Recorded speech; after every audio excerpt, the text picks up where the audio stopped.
Hi, and welcome to this new series where we explore all things talent. Across a range of videos, we will be diving deeper into the world of talent. For today's video, we are starting with specialisation, what it is and what are the effects it has in sport. First of all, we need to figure out what is specialisation. Giante et al. 2015 recently defined specialisation as intensive year-round training in a single sport at the exclusion of other sports. When we look at modern sport today, one thing that stands out is how early athletes are being asked to commit to a single sport. This idea is known as early specialisation, which has the same principles, but an athlete has begun before the age of 13. You'll see this a lot in academy systems and elite pathways, where children are identified and developed earlier than ever before. So why has early specialisation become so common? Well, a big reason is the increasing professionalism of sport and it being seen as the most effective route for development. Clubs and organisations are constantly trying to identify talent earlier with the idea that the elite level will be reached sooner. There is also this popular idea that success comes from accumulating lots of hours of practice early on, which has encouraged people to believe that starting young is essential. That said, the reasons for early specialisation can actually vary depending on the sport. For example, in gymnastics, early specialisation is often seen as necessary because athletes tend to peak at a very young age.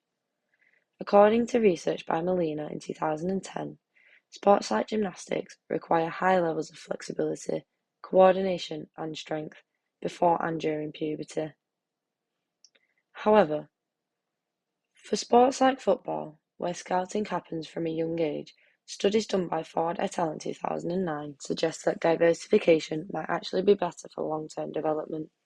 This is because it promotes a broad range of skills, reduces burnout, and sustained participation in sport. The argument, according to Baker 2003, is that early engagement in structured practice can contribute to skill development, particularly in technically demanding sports. However, there are some serious downsides. One of the biggest concerns is injury risks, as they are more likely to occur.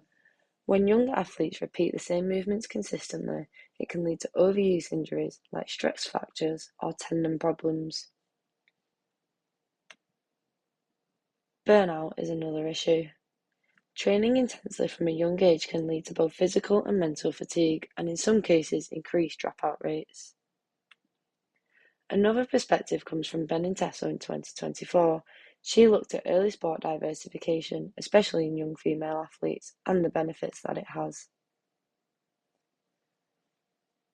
Research has shown that women can be up to 6 times more likely to suffer from an ACL injury. But why is this? The key reasons seem to be anatomical differences, such as having a wider pelvis creating a greater angle at the knee, hormonal influences, such as estrogen affecting the looseness of ligaments, and biomechanics. Early specialization can increase the risk due to repetitive loading and limited neuromuscular development, particularly when the athletes are already predisposed to knee injuries. This is supported by Giante et al. And Hewitt et al. 2006. With diversification, children get to explore different movement skills, build coordination, and develop confidence. An interesting example of how extreme this trend has become comes from FC Racing Boxburg, who made the headlines for symbolically signing a 20-month-old baby. But the question is, where is he now? Since it first came around, there has been no news on this child superstar. Has he dropped out already? If not, will he burst into professional football within the next few years? In conclusion, early specialisation is a complex issue. Whilst it can offer benefits, like skill development and access to elite pathways, it also comes with risks, such as injury, burnout, and reduced long-term participation. Understanding these dynamics is really important if we want to create more balanced and effective approaches to youth sport development. We will begin to analyse further into talent across the next few videos using the biopsychosocial model, as this will help us understand the whys and the hows as to why not all those with talent make it into their elite tier of performance. Be sure to keep an eye out for part 2, where biological perspectives are the main focus.